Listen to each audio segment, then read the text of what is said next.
జంజీని మేము దేశద్రోహులుగా చూడట్లేదు, దేశభక్తులుగానే చూస్తున్నాం, భవితవ్యంగా చూస్తున్నాం, దేశ భవితకి అవసరంగా చూస్తున్నాం. వాళ్ళ ఆలోచనలు ఈ సమాజానికి, ఈ దేశానికి కీలకమని చెప్పారు ఆర్ఎస్ఎస్ చీఫ్ మోహన్జీ భగవత్. తాజాగా ముంబైలో సంవాదం పేరుతో జంజీ ప్రశ్నలు అడిగితే సమాధానాలు చెప్పే కార్యక్రమం జరిగింది. అందులో రిజర్వేషన్ల గురించి కొంతమంది ప్రస్తావించారు. ఉద్యోగ ఉపాధి అవకాశాలు, విద్యా అవకాశాలు కోల్పోతున్నారు కదా సమాజంలో. అంటే సమాజంలో ఒక గతంలో జరిగినటువంటి లోపాల వలన మనం రిజర్వేషన్ విధానాన్ని తీసుకొచ్చాం.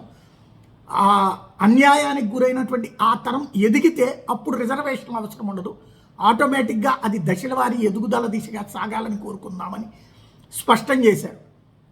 మరొక వైపున పాకిస్తాన్లో ఉన్నటువంటి ప్రజలందరినీ, పాకిస్తాన్ని మనం శత్రువుగా చూడాలంటే పాకిస్తాన్ ప్రజల్ని మనం శత్రువులుగా చూడట్లేదు, భారత్ నాశనం చేయాలనుకునేటటువంటి వాళ్ళని మాత్రమే శత్రువులుగా చూస్తాం అన్నటువంటి విషయాన్ని తేల్చి చెప్పారు. అంటే కాంట్రావర్షియల్ టాపిక్స్ మీద ఆర్ఎస్ఎస్ క్లారిటీ ఇచ్చినట్టయితే